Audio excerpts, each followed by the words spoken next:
A new heavy metal movie is coming out this year, and it's not going to be live action, it's going to be animated. Why I find this intriguing is because of the source material. It's not going to be family friendly, so I'm asking myself, one, will this be rated R?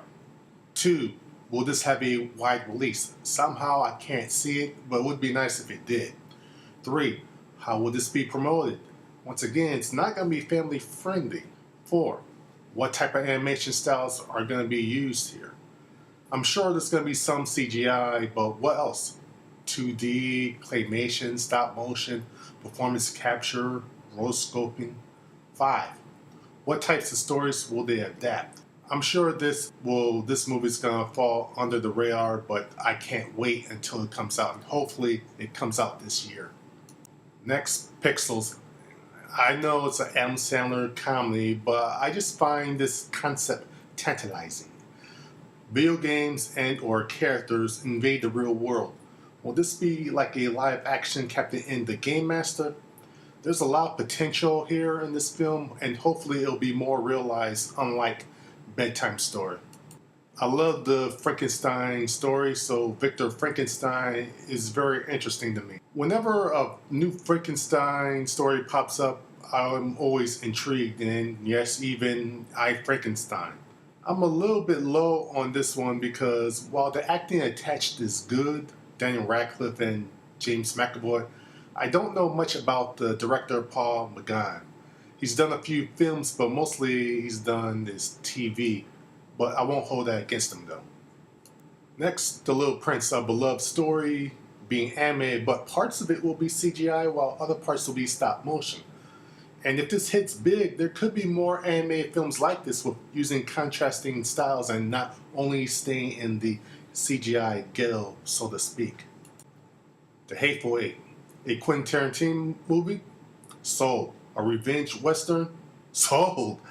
I admit that the script leak is one of the main reasons why I'm anticipating this, but a Tarantino film and it's a revenge western? Why wouldn't I want to see that?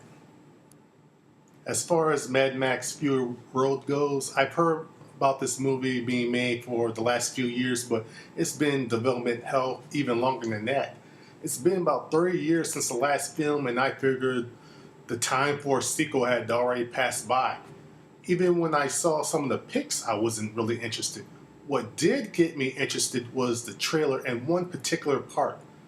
Once one of the characters says, "What a day, what a beautiful day," and the Battle Royale theme kicks in, and the imagery, everything after that, I'm like, okay, I'm sold. You win, George Miller. And also it appears that this is going the way of the Fast and the Furious franchise, where the majority of the film will be practical effects, so there will be actual weight felt and consequences in it. Okay, this movie has been under the radar, and it might or might not come out this year. A major issue I have with CGI films is the lack of originality when it comes to its characters, and more specifically the human ones.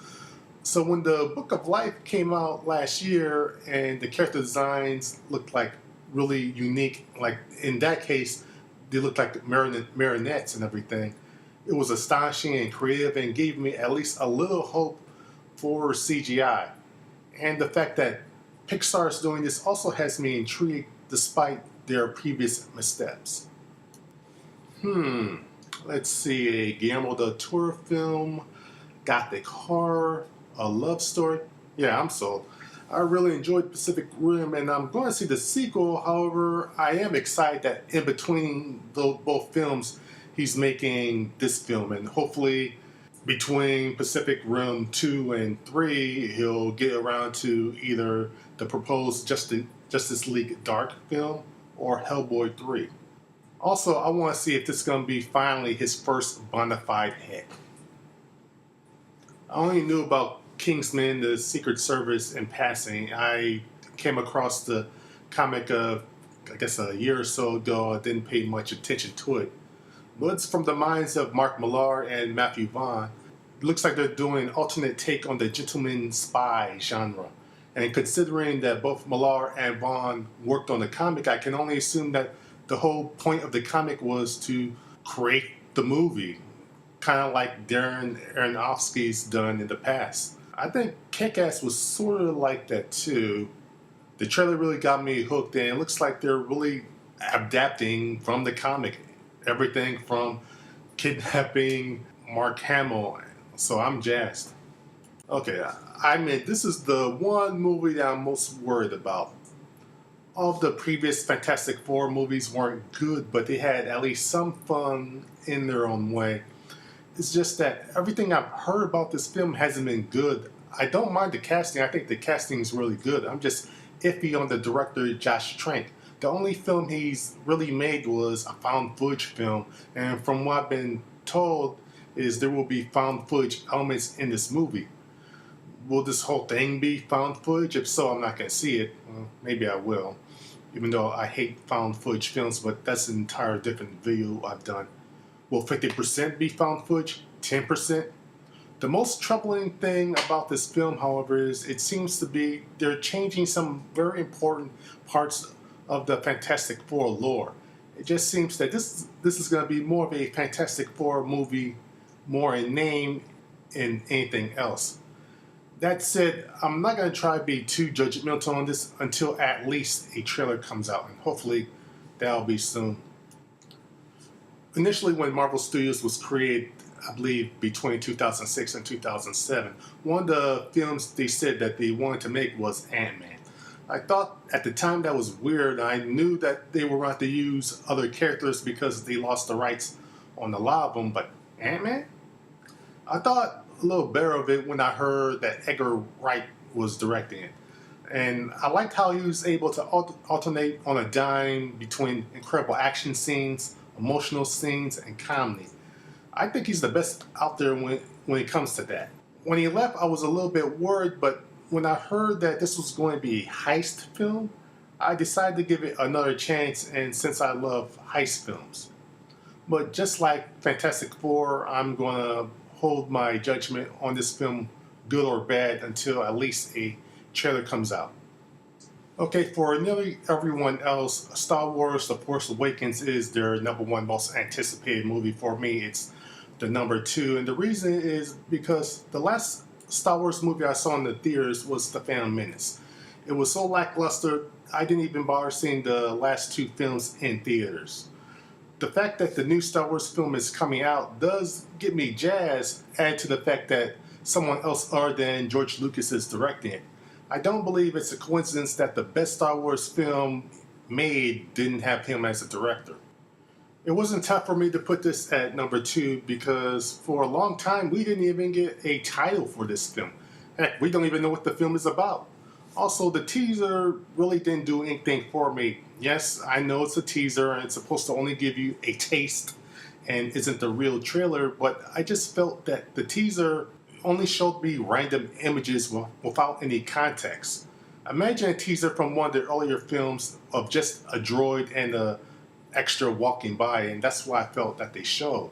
I get the feeling that for a lot of people, they're excited not because of the trailer, but just because there's a Star Wars movie coming out. I'll go into my last reason why this isn't my number one with my number one film, Avengers Age of Ultron. I liked the first Avengers film, but I didn't love it. Personally, I feel that Captain America, the Winter Soldier is a more solid and enjoyable film. While there are some great parts in the first Avengers film, I only seen that film once, and that was in 2012. I found it watchable in segments, but it's not something I would watch on repeat viewing though. That said, why I am excited about the new film is that it seems to be that all the issues I had with the first film will be addressed and hopefully cured with this one.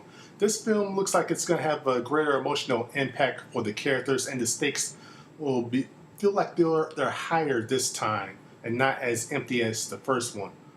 But it's going to be on a more personal level as well. The main reason why I want to see this more than Star Wars is its initial story isn't finished. The original Star Wars trilogy told a great story, and if nothing else came from it, no other movies, I would have been okay with that. The fact is that the Avengers universe is still going. We're still at the beginning, technically, and I believe it has more moving parts and has a more realized potential than Star Wars does.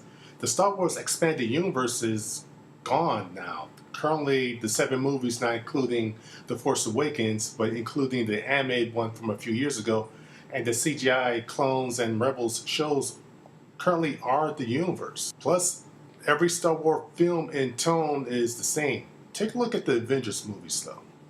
Captain America has had 2 movies. The first one was a 1940s action. The other one was a conspiracy thriller. The Incredible Hulk, when you really think about it, is a horror and chase film. Iron Man is a science fiction comedy with some rom-com elements in it. I just don't see Disney taking a lot of risks in terms of making different types of Star Wars movies. For example, I don't ever see them making a spin-off movie based off of a new character or underutilized character.